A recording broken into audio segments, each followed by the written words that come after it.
Good evening and welcome to this week's episode of QTV, and wow, have we got a fantastic diverse lineup of content for you this evening.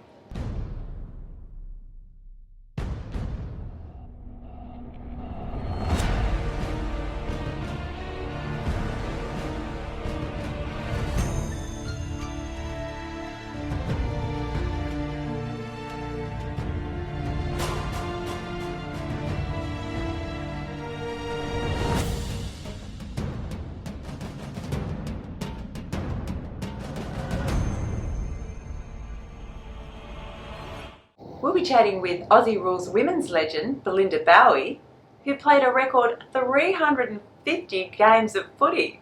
We take a look at all things leather and fetish at the Laird Hotel during the Northside Bazaar. Neil Pharoah, a recent ALP state election candidate, takes on a new campaign against the Brunei government's introduction of the death penalty for sodomy. And finally, we delve into the past to meet Edward de Lacey Evans, who married 3 different women during the 19th century and was deemed later to have a female body.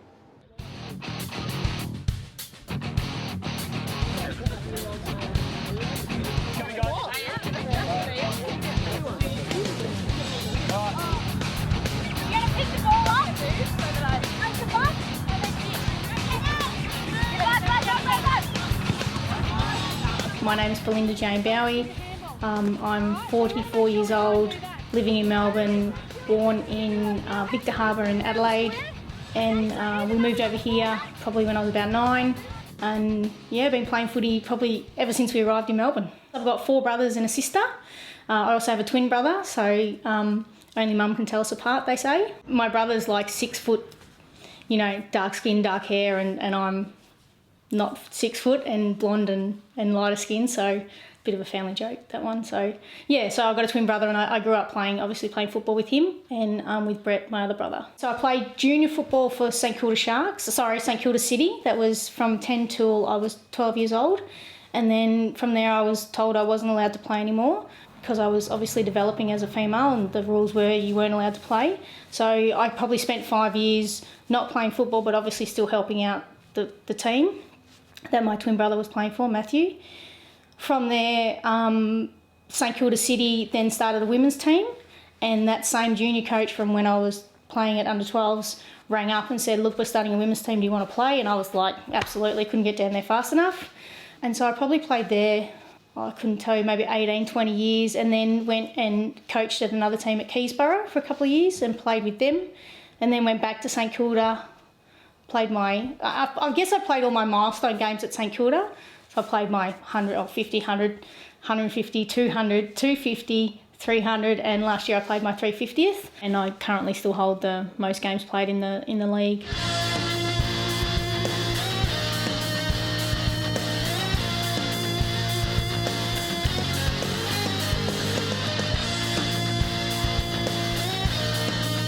Mum and Dad, amazing. They come to as many games as possible. Mum puts on her St Kilda top or, whoever we're playing for, and cheers and yell. She used to yell out, kick it to Belinda all the time. And, Dad would take my stats.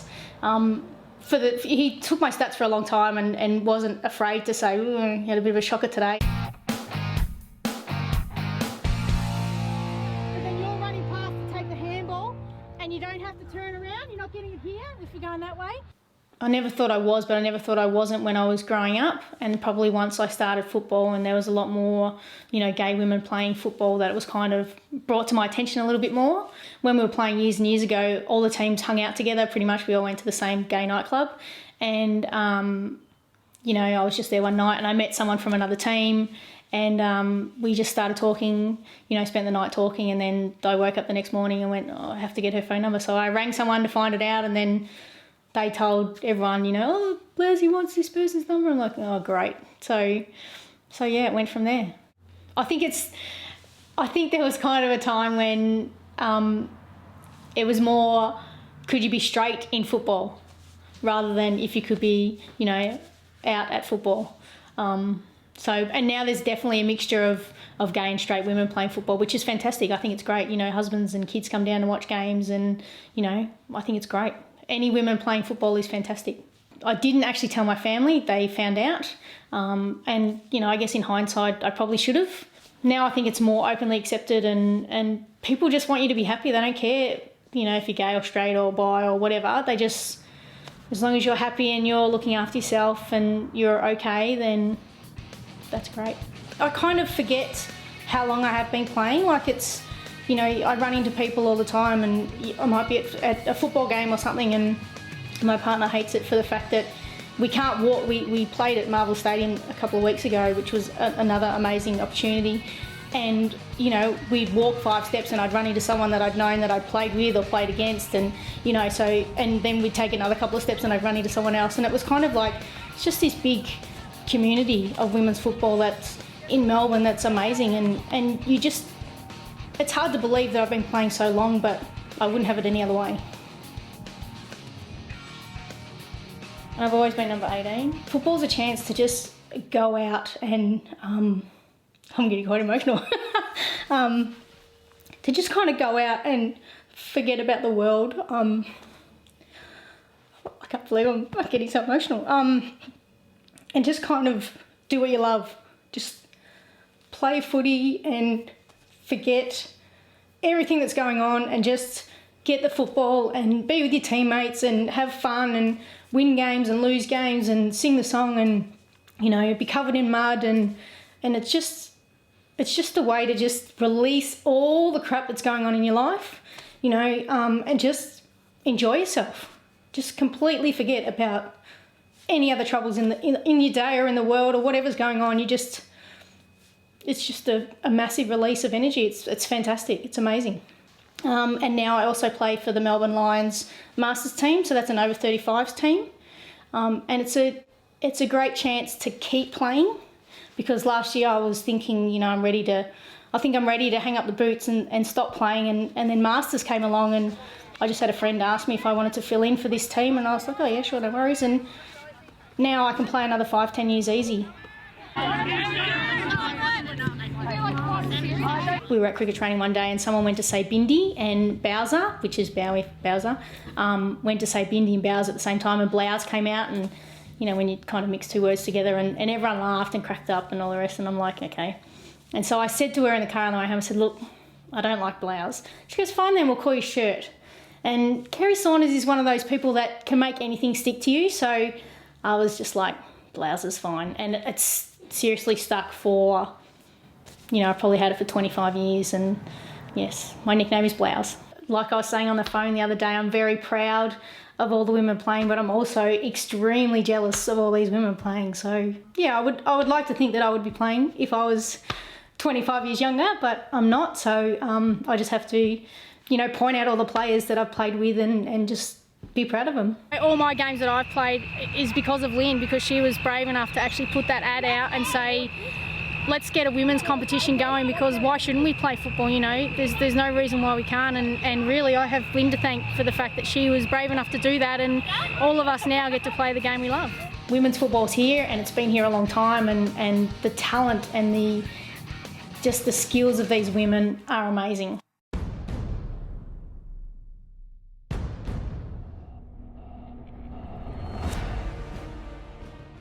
Coming up now is the leather and fetish action at the Northside Bazaar.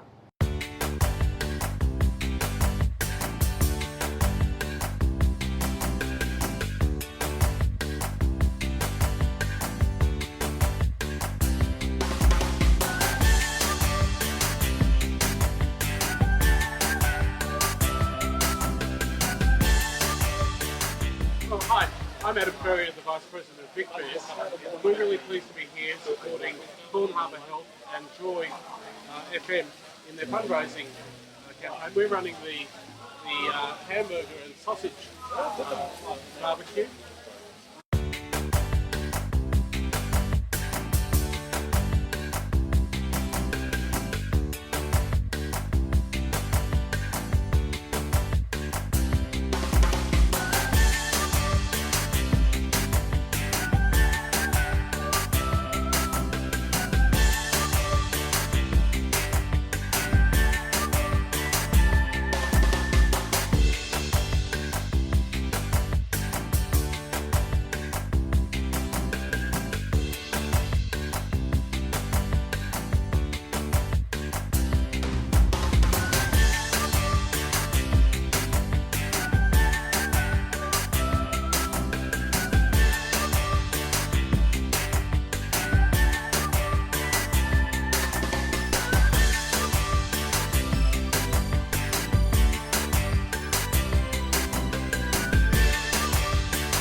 Coming up next, we hear from Pharoah, who was talking to Joy 94.9's Macca and Tass Saturday magazine programme about the Kingdom of Brunei's death penalty for sodomy.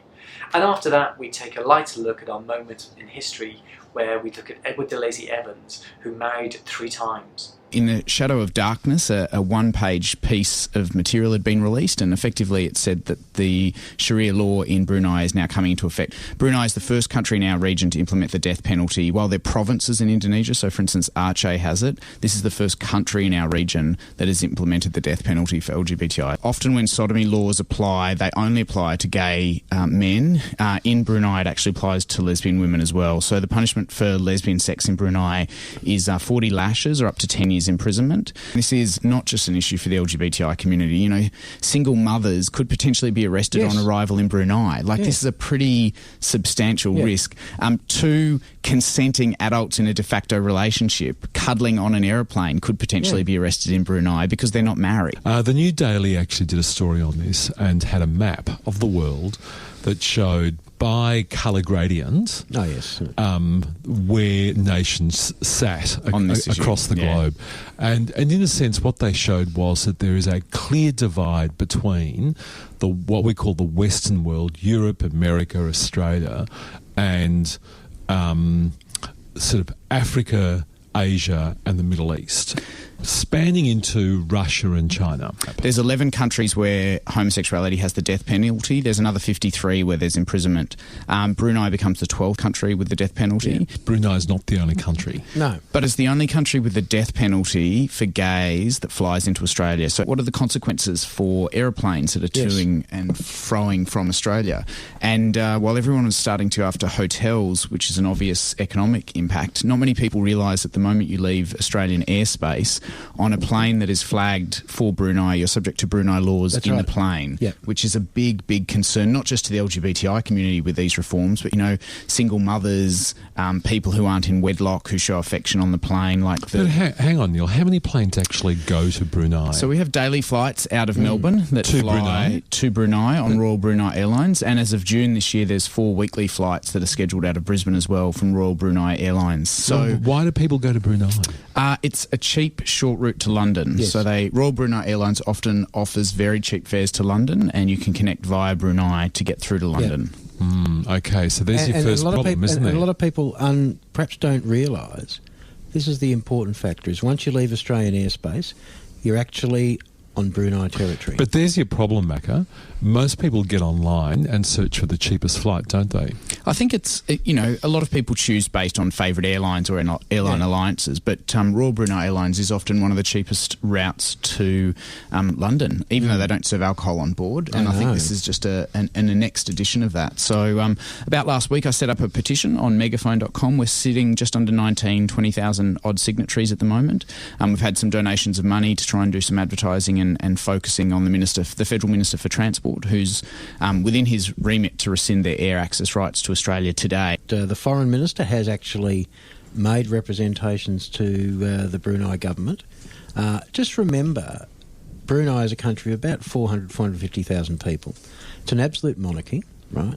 He talks about democracy, but he also talks about, and this is something this latest bit of Sharia law that he's interpreted and implemented, it's been talked about for 4 or 5 years, and there was a lot of discussion and a lot of pushback on it. He's decided to actually do it because he said he is infallible and he is the moral guardian of the people of Brunei, even though he's been married 3 times and divorced 3 times.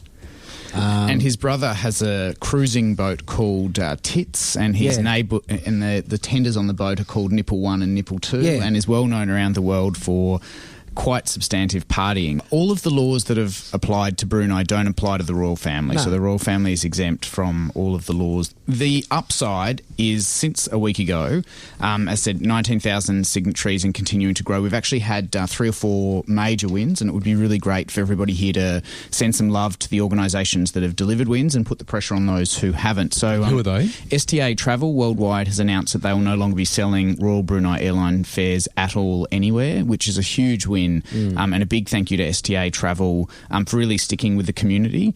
We've also had a big win with Virgin Australia, who's removed one of their alliance agreements with Royal Brunei for staff travel. And a big win also came in overnight. The Queensland government, who had initially agreed to undertake joint marketing to get Royal Brunei to come to Brisbane, has rescinded that agreement and will not be entering into any agreement with Royal Brunei Airlines up in Brisbane. Now, we still don't know the consequences of that on their departures and arrivals into Brisbane Airport, but that's a great step from an Australian government to put the front foot forward and say we're not accepting this. The Transport Workers Union nationally is considering whether they get involved in this space as well. What better way to stop an airline than to stop handling baggage? And there's a history of it. The old Builders Labourers Union, a long time back, they implemented what was called pink bans, which is when a gay student was kicked out of a school, the builders refused to work on the site.